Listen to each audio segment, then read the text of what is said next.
Storytelling is an ancient concept that dates back to the beginning of mankind. From rock carvings to books, it has allowed authors to relish the contemporary beliefs and values of their time. Behind the spears and ashes of war, every good story provides an underlying insight into the functions of an author's society.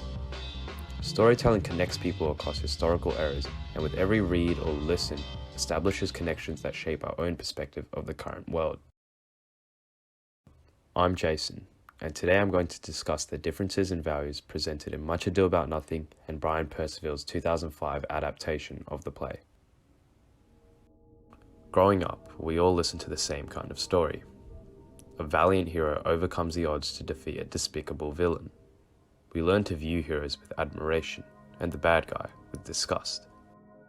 But without any villains to defeat, the role of a hero is meaningless.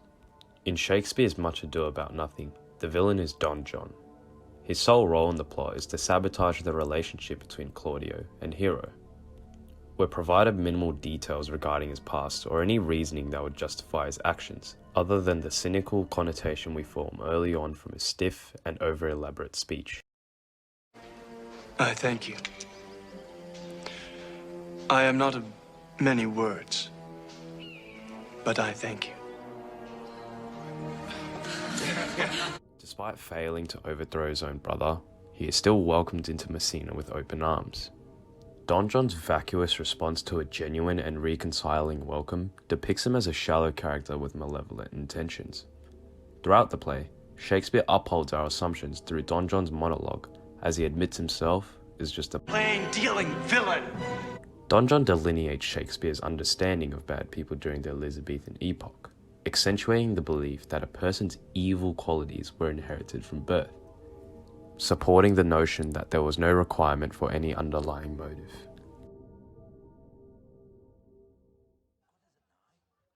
If there's anything we've learned from stories of old, it's that we should root for the heroes and antagonize the villains.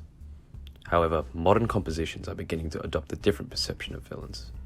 Villains are becoming more complex, they're given more depth and therefore becoming easier to relate to. Revealing a villain's upbringing creates the opportunity to perceive the characters under a different light. It allows an audience to empathize and understand how their identity came to be. The most prominent difference in the modernized adaptation of Much Ado About Nothing lies in the restructuring of Don John's persona. In the original text, the driving force of his malevolence remained undefined.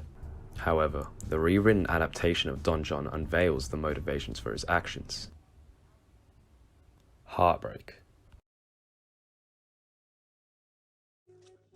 By portraying the underlying root of his actions, it constructs an entirely new perception of Don John, a perception of vulnerability that allows us to empathize with his emotions, something we'd otherwise overlook. I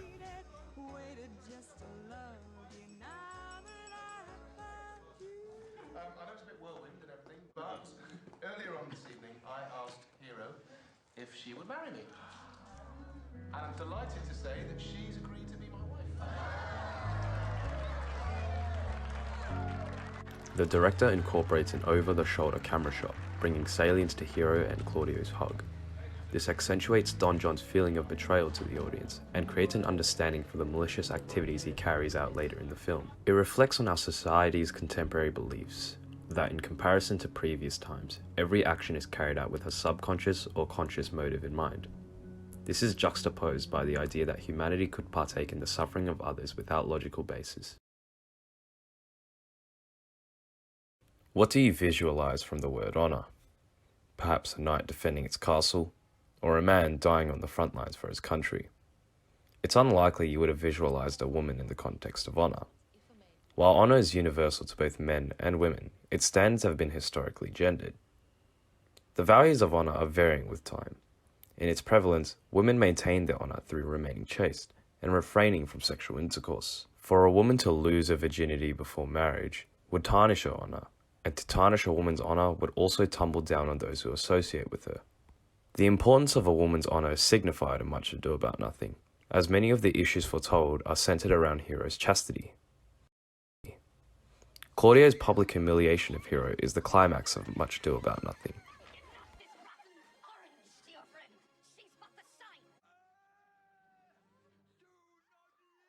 We're demonstrated with the value of honor, and the consequences of being dishonored. In Act 4, Scene 1, Hero's own father gives up on her, viewing her alleged crimes as a poor reflection of himself. The quote is a violent, hyperbolic expression that depicts the desire to conserve his honor as a force that overpowers his love for his one and only daughter, preferring her death over the shame of dishonor. When comparing the prevalence of honor in our current society with the Elizabethan era, it's evident that the beliefs surrounding honor have dissipated with time. Honor, what once decided your position in the social hierarchy, is now a mere social construct of the past. Percival's modernized version of Much Ado About Nothing is accurate in displaying this shift in societal beliefs, as the climax of the adaptation, in contrast to the original play, does not center entirely around Hero's chastity. Instead, it emphasizes whether or not she is a truthful person. Hey, the blushing bride, all innocent. You'd never guess from that face what a dishonest little tart she really is.